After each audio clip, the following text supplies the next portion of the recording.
दक्ष police news, पहिले खाकी मग बाकी.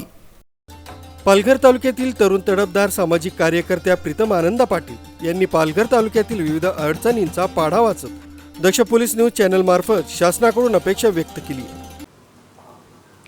नमस्कार, माझे नाव प्रीतम अनंता पाटील आहे. मी देवघर गावामध्ये राहते.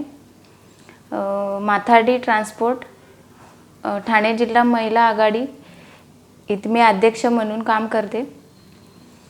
तुमच्या गावामध्ये काय परिस्थिती आहे? गावामध्ये सध्या तरी आमच्या रस्त्याचा खूप प्रॉब्लेम आहे. आमच्या गावातील विद्यार्थ्यांना कुडूसपर्यंत जाण्यासाठी रस्ताच नाही आहे. रस्ता एवढा खराब, एवढा बिकट झाला आहे की मुलांना किंवा एखादा पेशंट असेल, पेशंटला नेण्यासाठी खूपच एवढी वाईट परिस्थिती झालेली आहे. तिथं का बरं लक्ष देत नाही लोक? का लक्ष देत नाही ते एवढं कोणाला समजतच नाही.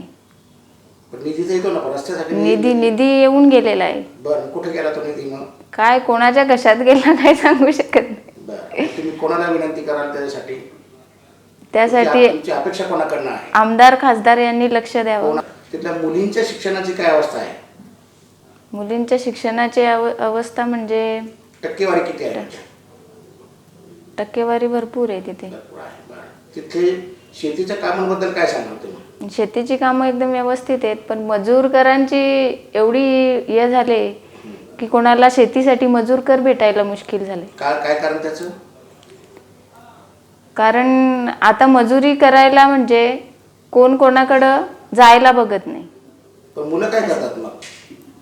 रोजगारासाठी मुलं काय करतात? बहुतेक मुलं घरीच आहेत.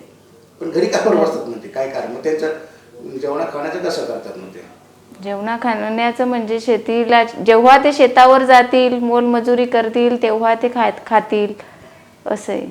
पालघर तालुका तसं आता जिल्हा झाला, पालघर जिल्हा आहे. तर जिल्ह्याच्या हिशोबाने तिथं रोजगाराच्या तिथं काय संधी उपलब्ध झाल्या पाहिजे तुमच्या हिशोबाने? शेत मजुरी हा एक भाग झाला, पण त्याच्या पलीकडे आणखी सरकारने तिथं रोजगारासाठी काय करायला पाहिजे असं मला वाटतं तरुणांच्या? त्यांना काय कामधंदा उपलब्ध करून द्यावा, एखादी कंपनी वगैरे. अच्छा. एखादं हॉस्पिटलमध्ये पण बहुतेक लोक काम करू शकतात. कंपन्यांमध्ये पण बहुतेक लोक काम करू शकतात. तुम्ही काय करता स्वतः? मी माझं पोल्ट्री फार्म आहे. तुमचं स्वतःच पोल्ट्री फार्म? बरं. किती? 3,000 पक्षी.